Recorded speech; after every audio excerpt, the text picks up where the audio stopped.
First of all, welcome to the channel and thank you for stopping by. I have been a user of Android devices on my bikes, the 390 Adventure and the 790 Adventure, for about 2 years now. So when Lamtto reached out and said, would you like to take a look at our 7-inch CarPlay unit? I said, sure. I have a 5 and a 6.3 inch.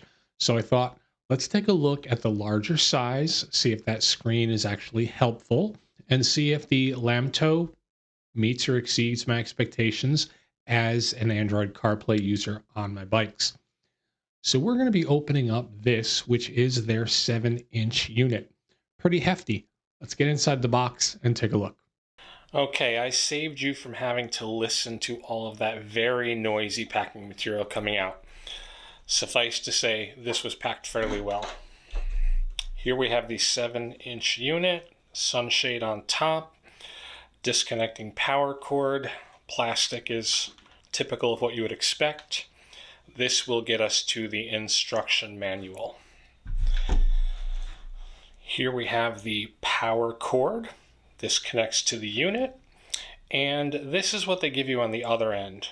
This is 20 gauge wire, and you're going to need to either use a connector like this and put it directly to your battery, or if you want to move to another connector like I'm going to, you can use a connector and hook it to USB. Now, I'm going to be using this for testing, so I'm just going to connect it to USB for that. Let's see what else comes inside. We have a very heavy connector to put it on your handlebars. Comes with some zip ties, tools required for this, our warranty information, and it does actually have a paper manual, which is becoming less and less common with these types of products from Amazon. Okay, let's get this connected to power and take a look. I have gone ahead and connected via USB. Let's see how long this takes to turn on. Not long at all.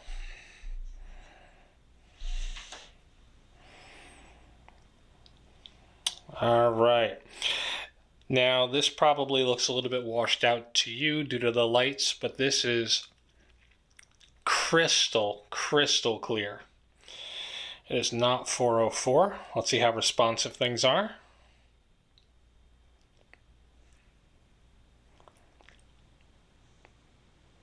Okay, I'm having a little bit of off-center pushing, but that could be that I'm looking down through the camera as well.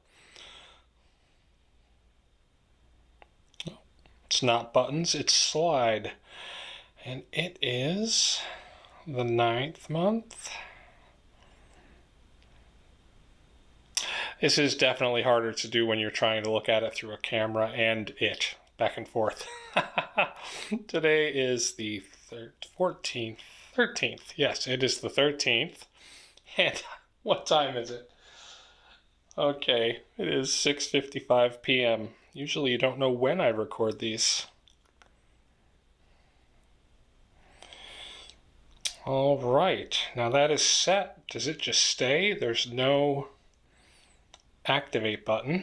Okay, just back out and it's right there.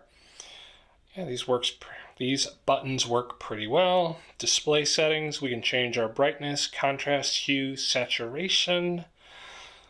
Now I'm going to go ahead and connect this to my phone off camera, number one, because it'll take me a couple of minutes, and number two, because I don't want any private information from my phone to end up on the screen, which I've had to edit out before. But this looks like we have a very bright, very responsive screen. Okay, connecting took a minute, just about a minute. And now I can go ahead and pick different places here. Let's go directions, start. Not bad. Now let's go to music. Ava Max, we're not going to hit play, obviously, because then I'd get in trouble. We are not going to hit any of these other ones while we're on camera. So I'm just going to take this away and make sure they work. All right, this is fine. It is pulling up my contacts. It has the people I've recently talked to. Again, sorry, I can't show that on camera. You're going to have to trust me. And I can go through all of my music. Okay. This is an Android Auto device. It connected to my phone in about a minute. Everything that Android Auto does is working on here right now. Now, in the studio, in my office, this looks fantastic and clear. It's about 7 o'clock at night, so tomorrow morning, we are going to pop this on the bike and take a really close look at it. Okay, I've gone ahead and mounted the 7-inch screen on the 790 Adventure, and I wanted you to take a look before I get on the bike of exactly how massive a 7-inch screen is compared to some other devices. So we're taking a look here at the 5-inch Garmin. Now let's compare that to the 7-inch Android Auto screen. It is positively massive.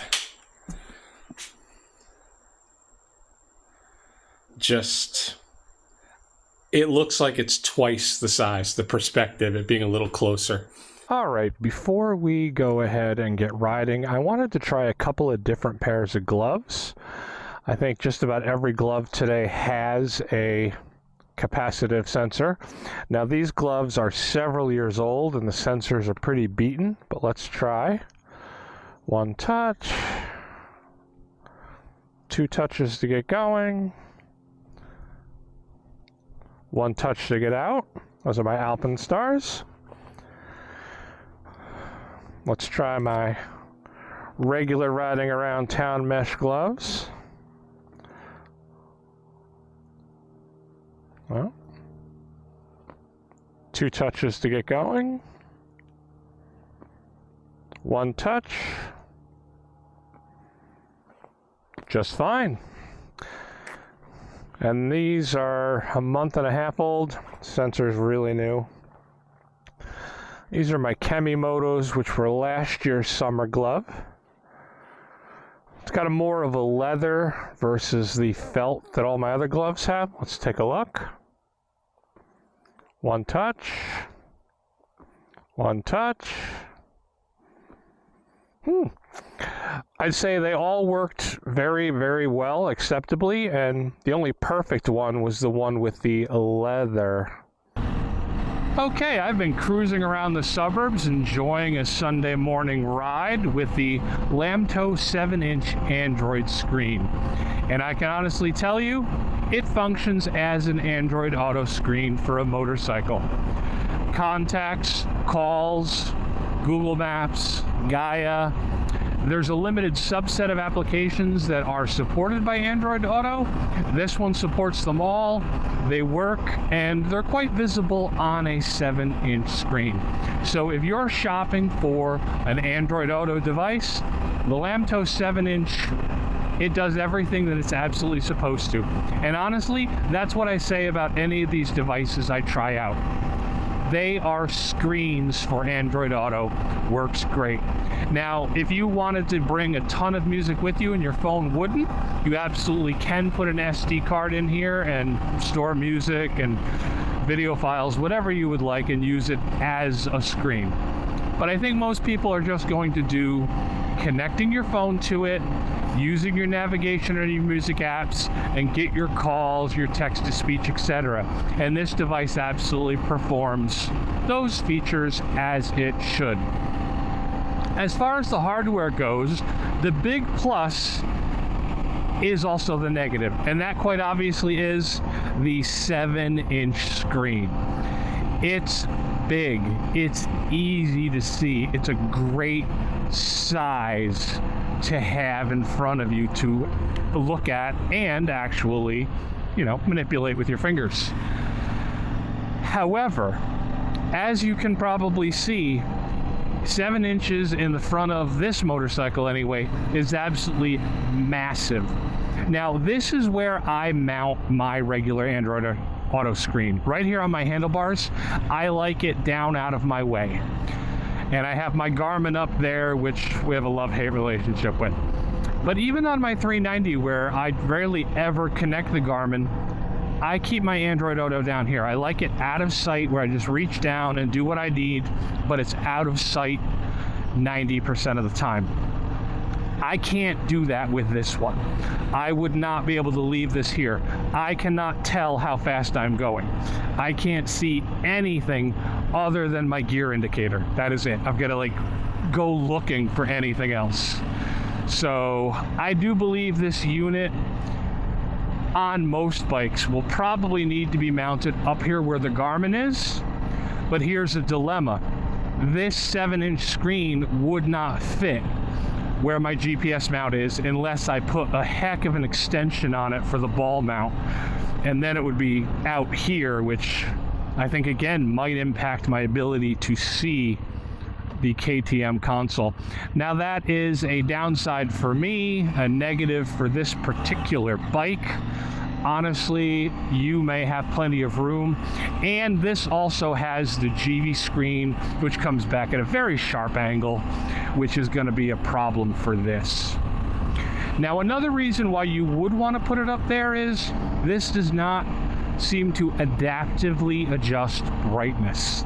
That's why we have this hood here, and when you have the angle that I like to use, you're going to have some difficulty seeing it in direct sunlight. I am going in and out of sunlight, so I'm seeing a very big difference that's probably not showing up on the camera. But I'm going from 100% perfect, this looks amazing, to, all right, now I gotta, hang on, there's a lot of light on there. Look at it, and that's not great for me. But again, if you've got this mounted up where most people put their GPS, I think you're going to be fine. The only other criticism I have is I like a power button. Now, I think most people are going to configure this to a live wire, an auxiliary that when the key comes on, it comes on.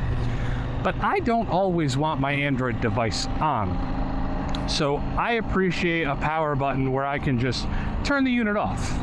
I don't need it. I don't want it sitting there running. Or, heaven forbid, on my 390, I had some power issues last year, and I had to disconnect my Android Auto. I had to disconnect my Oxfords because the bike wasn't generating enough power, and I had to go. It wouldn't even charge my phone properly. They would all just turn on and turn off. And it would be nice to have a button where I could just turn it off, which some support, but I'm going to honestly say most I've tried do not. So it's always on. If you don't want that screen in front of you, you're going to need to install a switch, which honestly isn't that hard to do. So we're going to close it up for the riding part here because I'm going to go enjoy the rest of my day. And I appreciate your time, and take care.